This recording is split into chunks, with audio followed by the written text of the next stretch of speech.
وہ سب لوگ ویسے ہی اس وجود کو دیکھ رہے تھے۔ یکدم سب کے چہرے کی خوشی پریشانی میں بدل گئی۔ نایاب اجنبیت سے وہ چہرہ دیکھ رہی تھی۔ چہرہ جانا پہچانا تھا مگر صاف طور پر وہ نہیں جانتی تھی کہ وہ کون تھا اور اس نے کہاں دیکھا تھا۔ وہ اپنے قدم بڑھاتے ہوئے آہستہ آہستہ ان لوگوں کی جانب آ رہا تھا۔ اس کے پیچھے ہی اس کے گارڈ بھی موجود تھے۔ السلام علیکم عباسی ہاؤس والوں۔ سب کے سرخ چہروں کو دیکھ کر اس نے سلام کیا۔ گھٹیا انسان، تم کیا کر رہے ہو؟ ابراہیم گرا کر آگے بڑھا تھا مگر راشدہ بیگم نے انہیں روک لیا۔ ابراہیم، لگتا ہے ہم ابھی زندہ ہیں، ہمیں بات کرنے دو۔ عدنان صاحب نے ابراہیم کو روکا اور خود آگے بڑھے۔ کیوں آئے ہو یہاں؟ اس کے اس سوال پر سامنے کھڑا وجود زور زور سے ہنسنے لگا۔ ہا ہا ہا۔ عدنان ضیاء، مجھے لگتا ہے تم اپنی یادداشت کا علاج کروانا چاہیے، تو تمہیں سمجھ آ جائے گا میں کیوں آیا ہوں۔ اور ویسے بھی میرے سامنے سے ہٹو، میں یہاں فہیم عباسی سے بات کرنے آیا ہوں، تم سے نہیں۔ اور وہ یہ کہہ کر ان کو اپنے سامنے سے ہٹا کر آگے بڑھ چکا تھا۔ عدنان ضیاء کا دل چاہا کہ اس کا منہ توڑ دے مگر اس کے پیچھے ہٹے کھٹے گارڈز کو دیکھ کر اس کی ہمت نہیں ہو پائی۔ السلام علیکم اوہ سوری، انکل نہیں، بابا جان۔ اس نے انہیں بابا جان کہا تو نایاب کا چہرہ یکدم فہیم صاحب کی جانب مڑا تھا، جو بغیر پلک جھپکائے اس سامنے کھڑے وجود کو دیکھ رہے تھے۔ فہیم صاحب کی نظروں میں اس وقت کیا نہیں تھا؟ غصہ، بے بسی، برداشت، نفرت۔ کون سا ایسا رنگ تھا جو ان کے چہرے پہ نہیں آیا تھا؟ سفیان مرزا، جو بولنا ہے بولو اور جلدی سے دفع ہو جاؤ یہاں سے۔ میرا کوئی ارادہ نہیں ہے تمہاری وجہ سے آج کا دن خراب کرنے کا، وہ پرسکون لہجے میں کہہ رہے تھے مگر الفاظوں میں غصہ صاف طور پر دیکھا جا سکتا تھا۔ ارے بابا جان، آج آپ کی لاڈلی بیٹی پاکستان آئی ہے تو آپ کو کیا لگا میں نہیں آؤں گا؟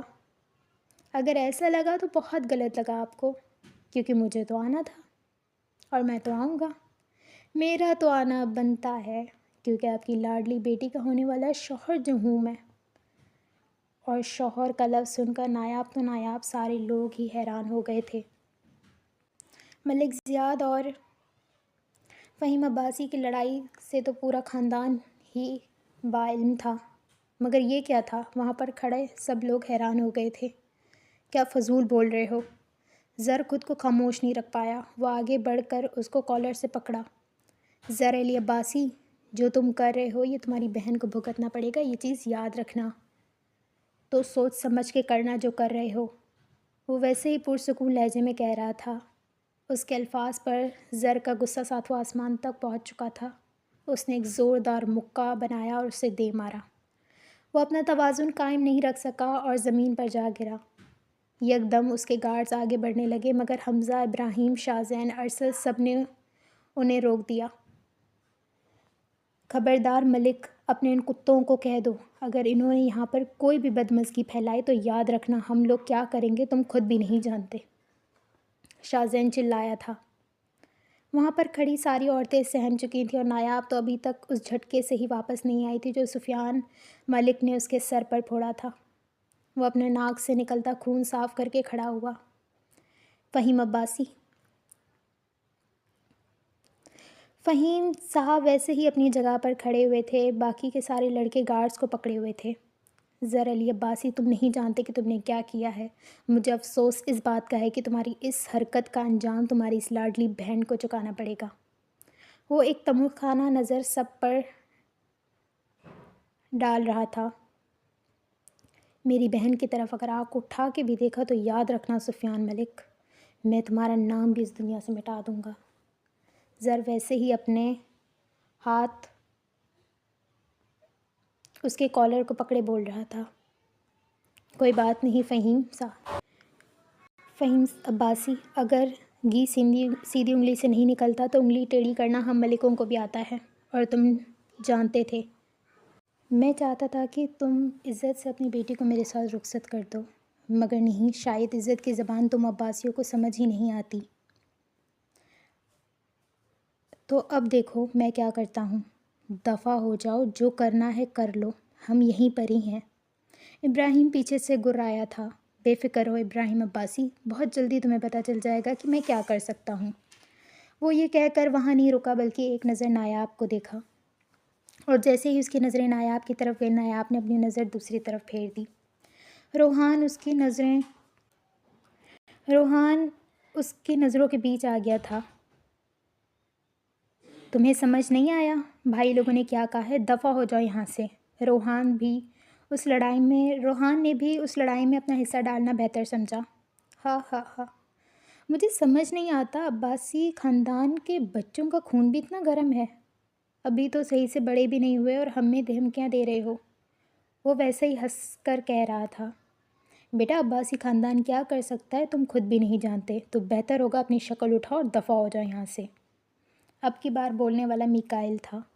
وہ ویسے ہی قہر بھری نظر پورے خاندان پر ڈال کر اب گارڈز کو لے کر اپنی گاڑی کی طرف بڑھنے لگا، اور وہ جو نایاب تھی جو اس کی نظروں سے گھبرا کر زرنش کے گلے لگ چکی تھی، یکدم اس کی نظر گاڑی میں بیٹھے ایک شخص پر گئی، اور وہ اس نظروں کو کروڑوں کی آبادی میں بھی پہچان سکتی تھی۔ ایک شخص نے ہلکا سا شیشہ نیچے کیا تھا جس سے اس کا ماتھا اور آنکھیں ہی نظر آ رہی تھیں۔ یکدم سب کچھ تھم گیا۔ وہ ڈرائیونگ سیٹ پر بیٹھا ہوا لڑکے نے جب اپنا شیشہ کھولا جس سے اس کا ماتھا اور آنکھیں ہی نظر آ رہی تھیں، اور اس نے وہ آنکھیں سامنے کھڑی اس پری نما لڑکی پہ ڈالیں، تو نایاب سانس لینا بھول گئی۔ وہ سب کچھ بھول گئی تھی جن آنکھوں کو دیکھنے کے لیے اس نے اتنے سال انتظار کیا۔ وہ آنکھیں اس کی چند قدم کی دوری پر تھیں۔ وہ مکمل طور پر تو چہرہ نہیں دیکھ پائی، مگر وہ آنکھیں ہی کہاں بھول پاتی تھی۔ وہ آنکھیں ہی اس کے لیے کافی تھی اس کو پہچاننے کے لیے۔ یہ تو وہ آنکھیں تھیں جسے وہ اپنے ہاتھوں سے چھوا کرتی تھی، تو وہ بھلا کیسے بھول سکتی تھی؟ نایاب تھم سی گئی تھی۔ اسے اپنے آس پاس آکسیجن کی کمی محسوس ہو رہی تھی۔ اس ڈرائیونگ سیٹ پہ بیٹھے شخص نے سفیان ملک جب گاڑی میں بیٹھ گیا تو اس نے اپنا شیشہ بند کر لیا، اور جیسے ہی اس کا شیشہ بند ہوا وہ اس کی نظروں سے غائب ہوا، تو نایاب کو لگا کہ اس کی زندگی اس سے روٹھ گئی ہے۔ اسے لگا کہ جو چند پل پہلے اسے زندگی ملی تھی وہ کسی نے اسے چھین لی ہے۔ وہ ویسے ہی اس گاڑی کو دیکھتی رہی۔ وہ گاڑی چل چکی تھی، یہاں تک کہ عباسی ہاؤس سے باہر بھی نکل چکی تھی، مگر وہ نہیں بھول پائی تھی ان آنکھوں کو۔ وہ وہیں ٹھہر سی گئی تھی۔ تم ٹھیک تو ہو؟ صنم، ہیرا، میرال اسے گمسم دیکھ کر اس کی طرف آئیں۔ وہ یکدم ان کی طرف دیکھنے لگی۔ ہاں میں ٹھیک ہوں، وہ ہکلا کر کہہ رہی تھی۔ ان تینوں کو ابھی کا جو واقعہ ہوا تھا وہ ان کے خوف کے اثر میں لگ رہی تھی، اس لیے سب نے نظر انداز کیا، مگر وہ اس واقعے کی وجہ سے کسی خواب کی کیفیت میں نہیں تھی، نہ اسے خوف تھا، وہ تو بلکہ ان آنکھوں کی وجہ سے کسی خواب کی کیفیت میں تھی۔ اندر چلیں، سب لوگ کھانا لگ چکا ہے، فہیم صاحب نے پرسکون آواز میں کہا تھا۔ وہ سب لوگ کھانے کی طرف بڑھنے لگے۔ میں نے کچھ نہیں کیا، خدا کے لیے مجھے چھوڑ دیں۔ آپ دیکھ سکتے ہیں میں نے کھانے میں زیادہ مرچیں نہیں ڈالیں، وہ رو کر بتا رہی تھی، مگر کسی کو بھی اس پہ رحم نہیں آ رہا تھا۔ مجھ سے زبان چلاتی ہے؟ میں نے کہا نا اس میں مرچیاں ہیں تو ہیں، تجھے سمجھ نہیں آ رہا؟ وہ اس کو تھوڑی سے پکڑ کر اس پر گرا رہا تھا۔ عبیر خدا کے لیے مجھے درد ہو رہا ہے، چھوڑے میرے بال۔ وہ اس کے ریشم جیسے بالوں کو اپنی ہاتھوں کی سخت گرفت میں جکڑ چکا تھا۔ یاد رکھ تیری اوقات اس گھر میں کسی نوکر سے زیادہ نہیں ہے۔ اگر تیری شادی مجھ سے کروا دی گئی ہے تو خود کو مالکن مت سمجھ۔ وہ ویسے ہی اس پر ظلم کر رہا تھا، اور اس کے بچے 6 سالہ طلحہ ملک اور اس کی بیٹی 4 سالہ نورین ملک روز کی طرح اپنی ماں پر ظلم ہوتے ہوئے دیکھ رہے تھے۔ وہ اسے کئی بار منع کر چکی تھی کہ اسے مارنا ہے تو کر لے، مگر وہ بچوں کے سامنے مت مارے، ان پر غلط اثر پڑے گا، مگر اسے کہاں فکر تھی۔ عبیر ملک کو جب بھی غصہ آتا تو وہ کسی کی فکر نہیں کیا کرتا تھا۔ اس کا ہر غصہ اس کی بیوی زویا پر اترتا تھا، اور زویا ہر دفعہ صبر کر جاتی تھی۔ بابا مما کو چھوڑیں، وہ ننھی سی نورین روتے ہوئے اپنے باپ کو کہہ رہی تھی، مگر اس کے باپ تو اپنے کان بند کر چکا تھا۔ عبیر ملک چھوڑو اسے، یہ کہنے والی دادی جان تھیں۔ تمہیں کتنی بار کہا ہے تمہیں سمجھ نہیں آتا؟ وہ چلا کر بول رہی تھیں۔ دادی جان آپ ہمارے معاملے سے دور رہیں تو اچھا ہوگا، وہ بھی اسی لہجے میں جواب دے رہا تھا۔ یعنی تم بھول گئے ہو کہ ہم کون ہیں؟ عبیر ملک، یاد رکھو میں خاندان کی سربراہ ہوں، میرے اجازت کے بغیر یہاں پہ کچھ بھی نہیں ہوتا۔ باہر کا غصہ باہر چھوڑ کر آیا کرو، اور آئندہ اگر تم نے زویا پر ہاتھ بھی اٹھایا تو یاد رکھنا میں وہ عورت ہوں جو لوگوں کو اپنی جائیداد سے بے دخل کرنے میں سیکنڈ بھی نہیں لگاتی۔ وہ جس لہجے میں کہہ رہی تھی، عبیر ملک کچھ پل کے لیے ٹھہر گیا اور کچھ نہ کر پایا، اور پھر اس کے بالوں کو ایک زور سے جھٹکا دیا اور پھر گاڑی کی چابی اٹھا کر باہر کی طرف بڑھ گیا۔ اٹھو، وہ زویا کو زمین پر گرا دیکھ کر کہہ رہی تھیں۔ طلحہ اور نورین اپنی ماں کو دونوں ہاتھوں سے پکڑ کر کھڑا کرنے کی کوشش کر رہے تھے، اور جیسے ہی زویا کو باہر گاڑی کی آواز سنائی دی وہ یکدم اپنی جگہ سے اٹھ کھڑی ہوئی۔ اسے مارنے کی وجہ سے سر میں شدید درد ہو رہا تھا، مگر وہ سب بھول کر اپنے کمرے کی طرف بھاگی تھی، اور اس کی بھاگنے کی وجہ دادی جان کو اچھے سے پتہ تھی، تبھی انہوں نے اسے نہیں روکا تھا۔ آئندہ اگر یہ آدمی ہمارے گھر کے آس پاس بھی نظر آئے تو یاد رکھنا میرے بندوق کی 6 گولیاں تم لوگوں کے سینے میں اتار دوں گا میں۔ زر غصے سے گارڈز پر چلا رہا تھا۔ جی صاحب جی۔ زر کا غصہ سب جانتے تھے، تبھی وہ گارڈ بھی گھبرا گیا تھا۔ زر اندر آؤ، ابراہیم اس اندر بلا رہا تھا۔ سب لوگ کھانا کھا چکے تھے، اب سب لوگ ڈرائنگ روم میں بیٹھے چائے پی رہے تھے۔ فہیم صاحب کسی سوچ میں گم تھے۔ جب سے سفیان ملک یہاں سے گیا تھا وہ کچھ بھی نہیں بول رہے تھے۔ انہیں گمسم دیکھ کر زاہدہ بیگم ان کی طرف بڑھنے لگیں۔ بھائی جان کیا ہوا ہے؟ سب لوگ اپنی باتوں میں مصروف تھے تو کسی نے ان دونوں کی طرف دھیان نہیں دیا، مگر اسما بیگم کی نظر صرف ان دونوں پر ہی اٹکی تھی۔ آپا کوئی موقع نہیں چھوڑتی فہیم بھائی کو امپریس کرنے کا، وہ جل کر بول رہی تھیں۔ اب سب لوگ ڈرائنگ روم میں موجود تھے۔ اسما بیگم نے ایک چیز غور سے نوٹ کی تھی، ابراہیم کی نظریں صرف ایک ہی انسان پر ٹکی ہوئی تھیں، اور وہ تھی زرنش۔ وہ کافی دیر سے ان دونوں کو دیکھ رہی تھی، اور زرنش بھی چور نظروں سے ابراہیم کو ہی دیکھ رہی تھی، مگر ابراہیم کو کسی کی کہاں فکر تھی، وہ تو سب کو دیکھ کر بھی اسے دیکھ رہا تھا۔ اور یہی بات تھی جو اسما بیگم کے آنکھوں میں کھٹک رہی تھی۔ انہوں نے سوچ لیا تھا کہ وہ آنیہ کا رشتہ ابراہیم سے کریں گی، وہ بات بھی کر چکی تھی، مگر فہیم صاحب نے انکار کر دیا، یہ کہہ کر کہ انہوں نے بچپن ہی سے ابراہیم کے لیے زرنش کو چنا ہوا ہے۔ ابراہیم اور زرنش کی پسند بھی ایک جیسی ہے تو وہ دونوں ایک ساتھ زیادہ خوش رہ سکتے ہیں، مگر وہ کیسے بھی کر کے آنیہ کو عباسی ہاؤس میں لانا چاہتی تھیں۔ اگر ابراہیم نہ صحیح تو زر صحیح، کیونکہ وہ لڑکیوں سے دور رہتا تھا۔ وہ گھر میں بھی صرف زرنش سے ہی بات کیا کرتا تھا، اس کے علاوہ وہ اپنے کسی کزن سے بھی اتنا بے تکلف نہیں تھا، تو کوئی سوال ہی نہیں پیدا ہوتا تھا کہ اس کا تعلق کسی سے ہو۔ آج موقع اچھا تھا، انہوں نے یہ بات عدنان صاحب کو بھی بتائی تھی تو عدنان صاحب نے بھی ان کی بات کی تائید کی تھی، اور عدنان صاحب کا کہنا تھا کہ جس دن نایاب واپس پاکستان آئے گی اسی دن ہی بات کی جائے، کیونکہ اس دن فہیم صاحب بہت خوش ہوں گے اور ان کا موڈ بھی اچھا ہوگا، تو یقیناً وہ ہماری بات کو رد نہیں کر پائیں گے۔ زائدہ، مجھے اپنے بیٹی کے لیے فکر ہو رہی ہے۔ اتنے سالوں سے میں نے اسے دنیا والوں سے چھپا کر رکھا، سب کو پتہ تھا کہ وہ پڑھنے کے لیے دوسرے ملک گئی ہے، مگر وہ کہاں رہتی ہے، کس ملک گئی ہے، کسی کو علم نہیں تھا۔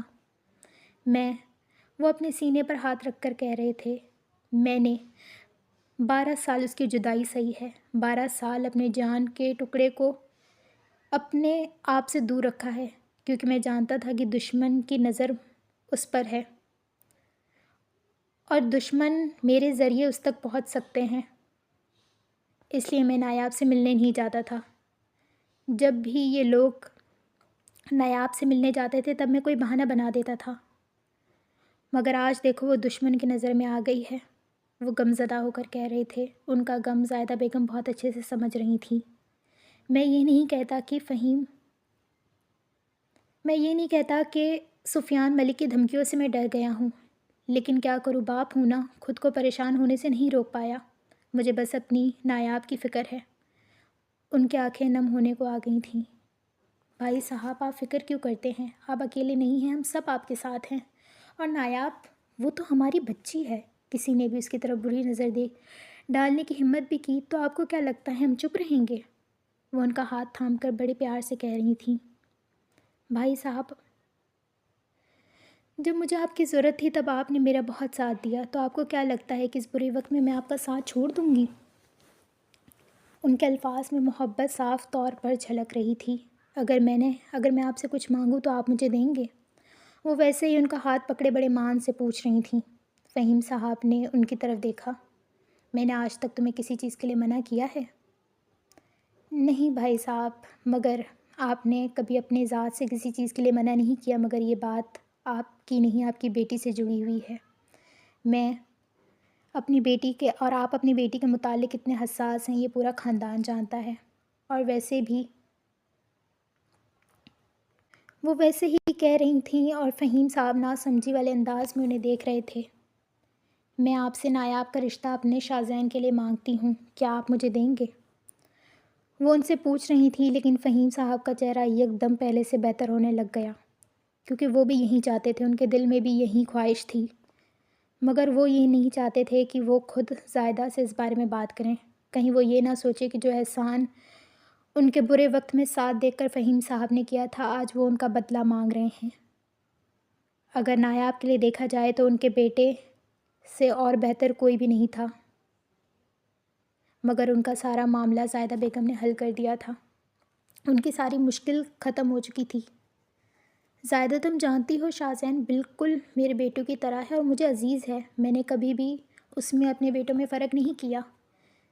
یہ بات تو میرے بھی دل میں تھی، مگر میں نہیں سمجھ پا رہا تھا کہ میں کیسے بات کروں تم سے۔ وہ اپنا دل کھول کر ان کے سامنے رکھ چکے تھے۔ بھائی صاحب میں چاہتی ہوں کہ ایک بار آپ نایاب سے پوچھ لیں تاکہ اس کی رضامندی بھی شامل ہو۔ انہوں نے ایک نظر دور بیٹھی نایاب پر ڈالی۔ میں نے اس سے پہلے ہی بات کی تھی کہ تمہاری زندگی کا سب سے اہم فیصلہ تم کس کو دو گی، تو اس نے کہا تھا کہ مجھے دے گی، اور یہ اس کی زندگی کا بہت اہم فیصلہ ہے جو وہ مجھے دے چکی ہے۔ اس نے کہا تھا کہ آپ جو بھی کرنا چاہیں آپ کر لیں، میں کچھ بھی نہیں کہوں گی۔ تو آج وہ بات صحیح ثابت کرنے کا وقت آ گیا ہے۔ مجھے میری بیٹی پر مان ہے، وہ مر بھی جائے گی مگر کبھی میرا سر جھکنے نہیں دے گی۔ وہ فقریہ لہجے میں کہہ رہے تھے اور زائدہ بیگم کا چہرہ خوشی سے چمک اٹھا۔ ان کی سب سے لاڈلی بھتیجی ان کی بہو بننے والی تھی اور وہ بھی ان کے بیٹے کی پسند، تو بھلا انہیں اور کیا چاہیے تھا؟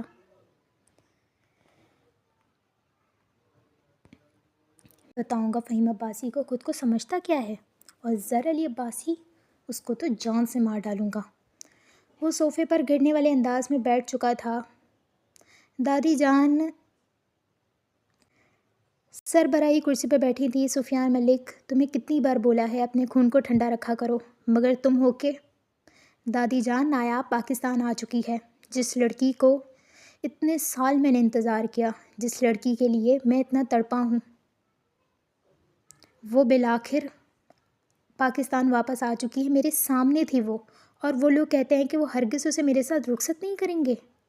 وہ چلا کر کہہ رہا تھا، تمہیں کیا لگتا ہے فہیم عباسی پاگل ہے جو اپنی بیٹی کو تمہارے ساتھ رخصت کر دے گا؟ اگر اسے تمہارے ساتھ رخصت کرنا ہوتا تو وہ کبھی اسے نہیں چھپاتا، اور میں نے تم سے کہا تھا کہ میں نایاب کو اس گھر میں لے آؤں گی، تو تم خود یہ کیوں کر رہے ہو؟ مگر شاید ملک خاندان کے مردوں نے کبھی سربراہ کی بات نہ ماننے کا تو حلف ہی لے لیا ہے۔ وہ ویسے ہی پرسکون لہجے میں کہہ رہی تھیں، کیا کریں گی آپ؟ صبر رکھو، تم دیکھ لو گے میں کیا کروں گی۔ فہیم عباسی کو حساب دینا ہوگا، اپنے ہر عمل کا حساب دینا ہوگا۔ میں فہیم عباسی کو ہرگز نہیں جیتنے دوں گی۔ ان کی آنکھوں میں ایک یقین تھا، اور اس یقین پر سفیان ملک بھی ایمان لے آیا تھا۔ سب لوگ ویسے ہی ڈرائنگ روم میں ہنسی مذاق میں مصروف تھے۔ جب فہیم عباسی کی ایک سنجیدہ بھری آواز سب کے کانوں تک پڑی تھی تو سب لوگ ان کی طرف متوجہ ہوئے۔ آج پورا خاندان موجود تھا، تو اس سے بہتر کوئی موقع نہیں تھا کہ وہ یہ بات کر دیں۔ وہ وہ اب اپنی باتوں کا آغاز کر رہے تھے اور سب سوالیہ نظروں سے انہیں دیکھ رہے تھے۔ میں نے فیصلہ کیا ہے کہ میں اپنے بیٹے ابراہیم کی شادی اپنے بھتیجی زرنش سے کر دوں گا۔ وہ کسی سے پوچھ نہیں رہے تھے بلکہ وہ حکم سنا رہے تھے، اور یہ بات سن کر پورے ڈرائنگ روم میں ایک دم خوشی کی لہر دوڑ پڑی۔ ابراہیم خود بھی اس بات کے لیے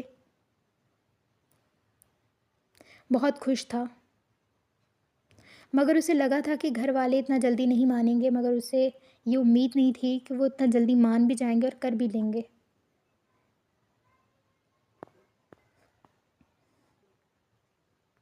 زرنش نے بھی شرم سے سر جھکا لیا تھا۔ سب لوگ اس ڈرائنگ روم میں بہت خوش تھے سوائے اسما بیگم کو چھوڑ کر، اور آنیہ جس کا چہرہ غصے سے سرخ ہو چکا تھا۔ وہ ابراہیم کے چہرے کی چمک دیکھ چکی تھی۔ اس نے مجھے ٹھکرا کر اس زرنش کو مجھ پہ فوقیت دی، اور دیکھو کتنی چمک آ گئی ہے اس کے چہرے میں، وہ جل کر بول رہی تھی۔ اس کی یہ جلن محسوس کر کے اسما بیگم نے اس کے ہاتھ پر اپنا ہاتھ رکھ لیا۔ بے فکر ہو میری بیٹی، تمہیں اس گھر کی ملکہ میں ضرور بناؤں گی، چاہے اس گھر کی بڑی بہو زرنش بنے، مگر یہاں حکومت صرف تمہاری ہوگی۔ وہ کہے جا رہی تھی اور آنیہ نا سمجھی والے انداز میں انہیں دیکھ رہی تھی۔ کیا مطلب؟ ابراہیم کی تو شادی کا اعلان ہو چکا ہے اور آپ؟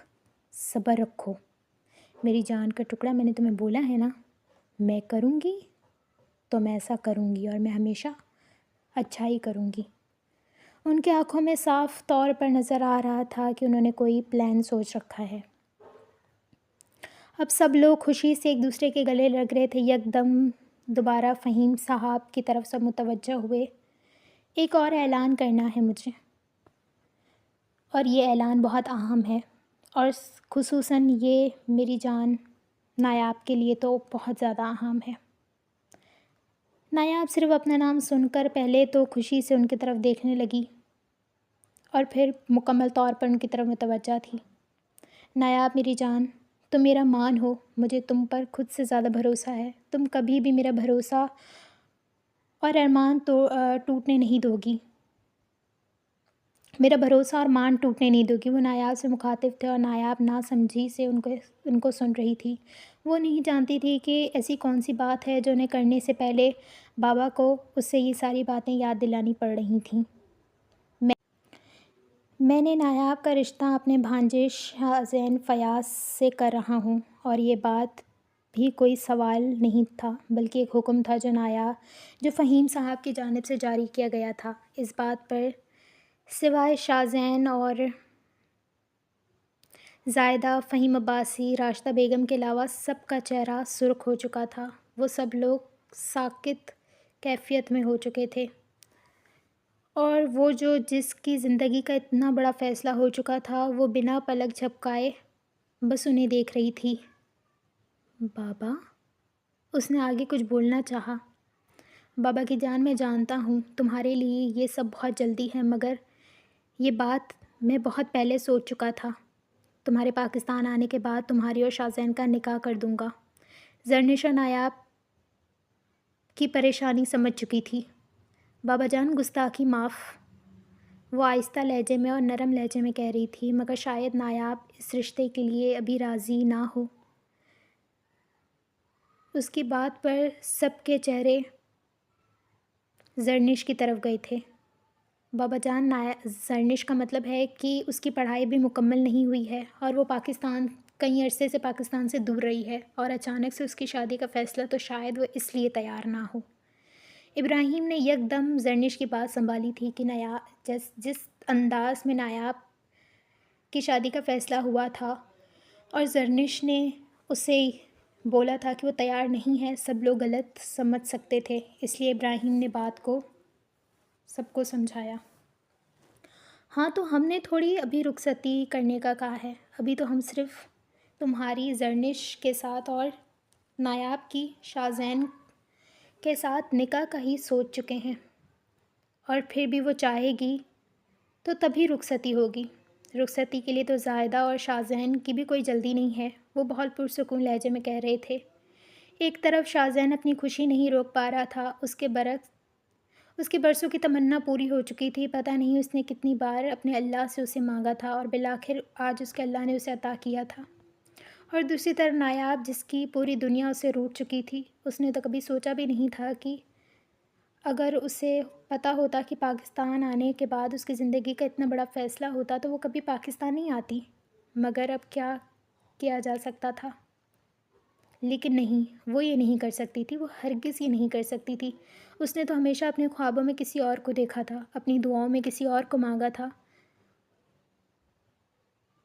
اس کی ایک جھلک دیکھنے کے لیے وہ 12 سال تڑپی تھی، اور آج جب اس نے اس شخص کی صرف آنکھیں دیکھی تو اس کو لگا کہ وہ سانس نہیں لے پائے گی، مگر یہ سوچ رہی تھی کہ جب وہ انسان مکمل طور پر اس کے سامنے آ جائے گا تب وہ کیا کرے گی۔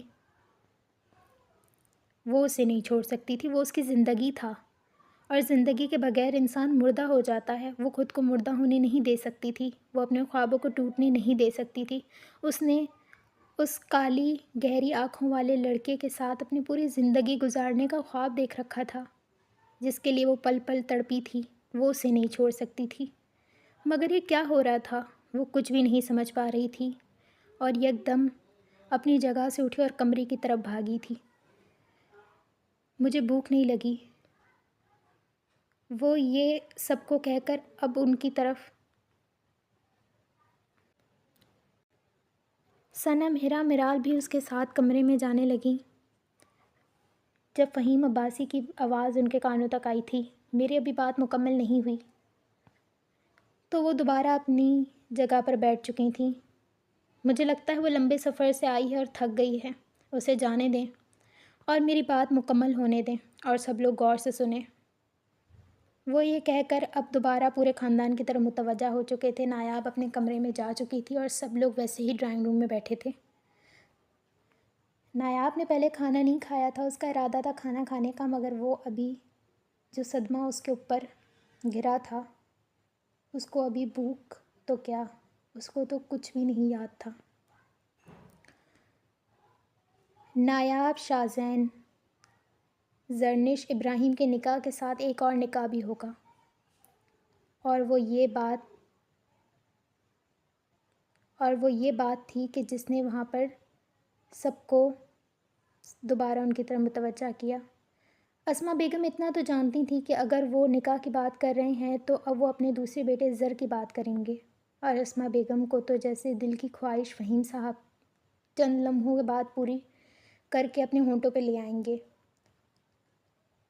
کیونکہ وہ جانتی تھی کہ اگر زر کی بات ہو رہی ہے تو وہ آنیہ کا ہی انتخاب کریں گے۔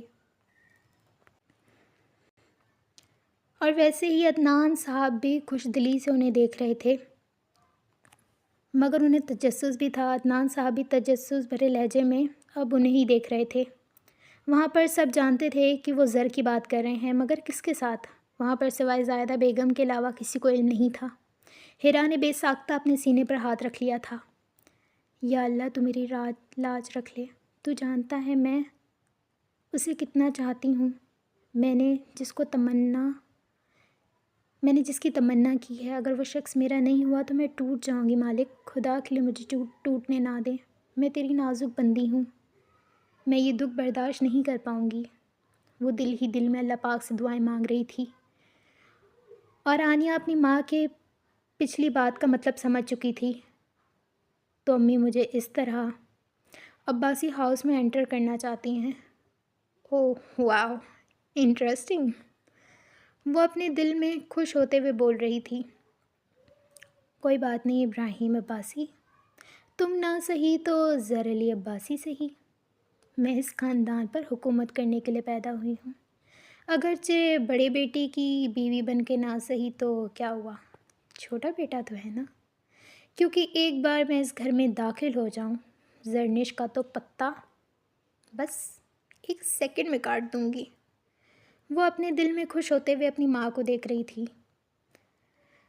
میں اپنے بیٹے زر علی عباسی کا نکاح اپنی بھانجی، اور بھانجی کے الفاظ پر اسما بیگم کے چہرے پر فاتحانہ مسکراہٹ آئی تھی، اور عدنان صاحب بھی خوش تھے۔ آنیہ کو بھی لگا کہ جیسے اس نے کوئی جنگ فتح کر لی ہے۔ ہیرا فیاض کے ساتھ پکا کرتا ہوں۔ اور ان چند جملوں نے اسما بیگم، عدنان صاحب اور آنیہ کا چہرہ یکدم خوشی سے حیرانگی میں بدلا تھا۔ ان سب کو لگا تھا کہ ان لوگوں نے غلط سنا ہے۔ یکدم ان پر ساتوں آسمان گھرے تھے۔ ہیرا کو تو اپنے کانوں پہ یقین نہیں آ رہا تھا۔ اس نے آج تک اللہ سے جسے مانگا وہ اسے عطا کر دیا گیا تھا، لیکن اتنی جلدی؟ وہ بے یقین تھی۔ زر کے چہرے پر کوئی تاثر نہیں تھا، وہ ویسے ہی اپنی جگہ پر بیٹھا رہا جیسے اسے کوئی فرق ہی نہیں پڑتا اس کا نکاح کس سے کیا جائے اور کس سے نہیں۔ ہیرا کو یہ بات اچھے سے پتہ تھی کہ وہ لڑکیوں میں دلچسپی نہیں رکھتا اور وہ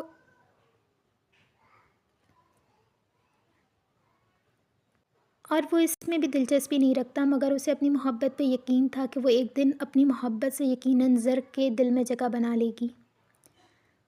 بھائی صاحب، بہت اچھی رشتہ داری نبھائی ہے آپ نے۔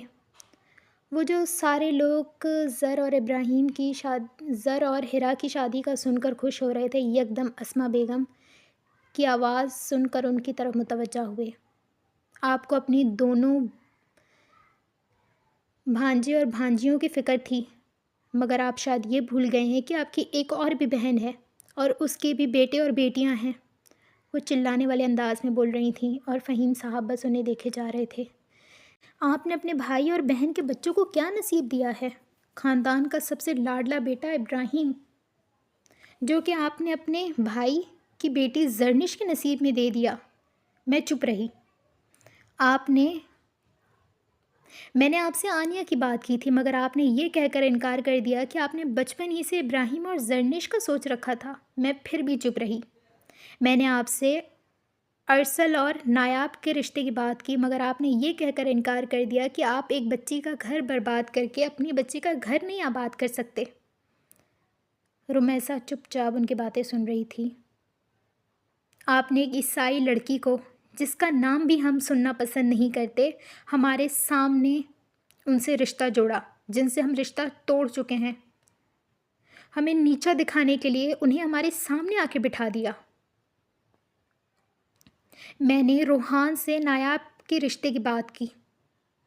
میں نے آپ سے کہا کہ اگر آپ ارسل کا نہیں دے سکتے تو آپ روحان کے لیے دے دیں، مگر آپ نے یہ کہہ کر انکار کر دیا کہ ان کی عمروں میں فرق ہے۔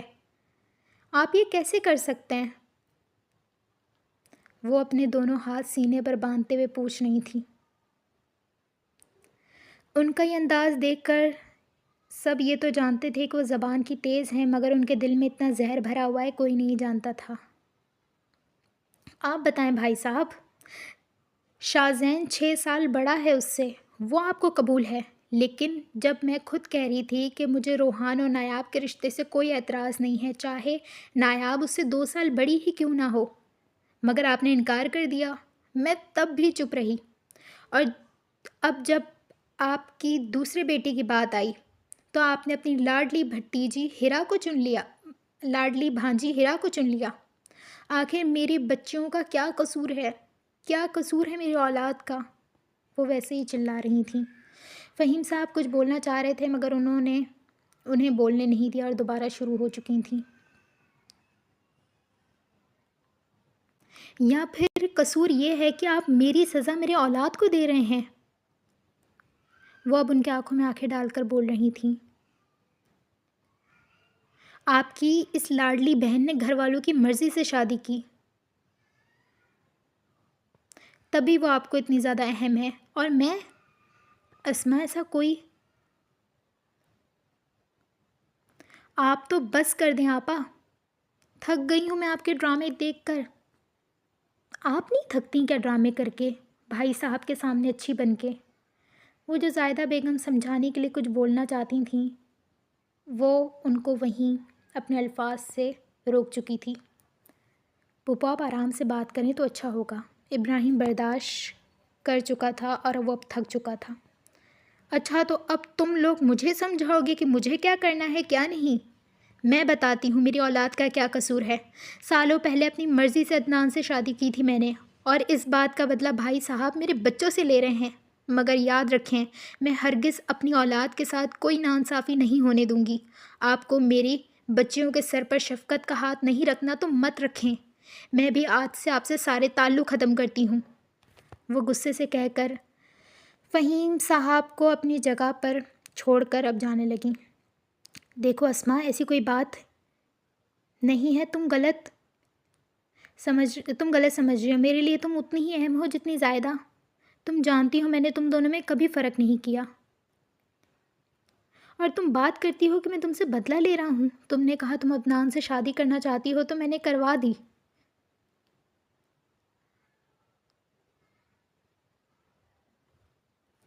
اور یاد رکھو اگر میں چاہتا تو میں یہ شادی رکوا بھی سکتا تھا، کیونکہ مجھے پورا حق تھا، میں گھر کا سربراہ تھا، میرے فیصلے کے بغیر یہاں کچھ نہیں ہوتا تھا۔ گھر کے سارے فیصلے بابا جان مجھے دیکھ کر گئے تھے، مگر میں نے ایسا نہیں کیا۔ میں نے تمہاری خوشی کو اہمیت دی، اور میں نے عدنان سے تمہاری شادی کروائی۔ تمہارے دل میں میرے لیے جو بھی برائیاں ہیں میری بہن، نکال دو۔ میں ہرگز تمہارے لیے ایسا نہیں سوچ سکتا۔ بس کر دیں بھائی، بس کر دیں، مجھے میرا حصہ چاہیے جو میرا باپ مرنے سے پہلے چھوڑ کے گیا تھا۔ میرا عباسی خاندان سے کوئی تعلق نہیں، آپ مجھے میرا حصہ دے دیں، میں چلی جاؤں گی یہاں سے۔ وہ یہ کہہ کر بلکہ وہاں پہ نہیں رکیں اور اپنے بچوں کو ساتھ لے کر جانے لگیں۔ میرال اور روحان تو بس اپنی ماں کی اس حرکت پر شرمندہ ہو کر سر جھکا کر کھڑے ہوئے تھے۔ میں آپ سے معافی مانگتا ہوں اپنی ماں کی باتوں کی۔ ارسل نے فہیم صاحب کو وہیں موجود دیکھ کر ان سے معافی مانگی۔ ارے نہیں بیٹا، تمہارا کیا قصور؟ اس کے دل میں بابا جان کے لیے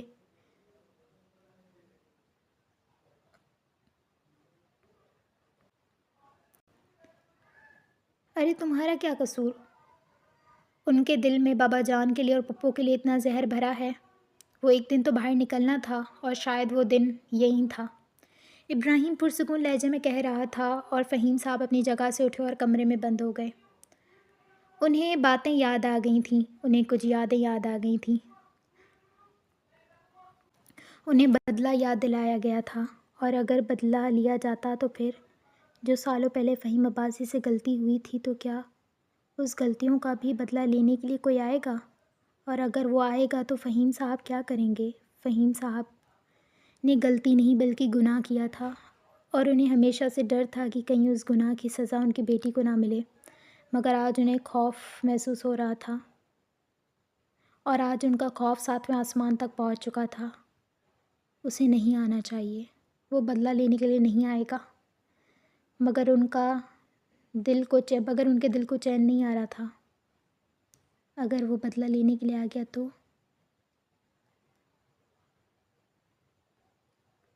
اسے نہیں آنا چاہیے، مگر وہ یہ نہیں جانتے تھے کہ وہ جس کو نہ آنے کے لیے کہہ رہے ہیں وہ تو بہت پہلے ہی آ چکا تھا، بلکہ آ بھی کہہ چکا تھا، اپنے بدلے کی شروعات بھی کر چکا تھا۔ آج کے ناول کی قسط صرف یہیں تک تھی۔ اگر آپ کو ناول اچھا لگا ہو تو ہمارے چینل کو لائک اور سبسکرائب لازمی کیجیے گا، اور بیل کے آئیکن پہ بھی لازمی کلک کیجیے گا، اور کمنٹ کرنا مت بھولیے گا۔ اللہ حافظ۔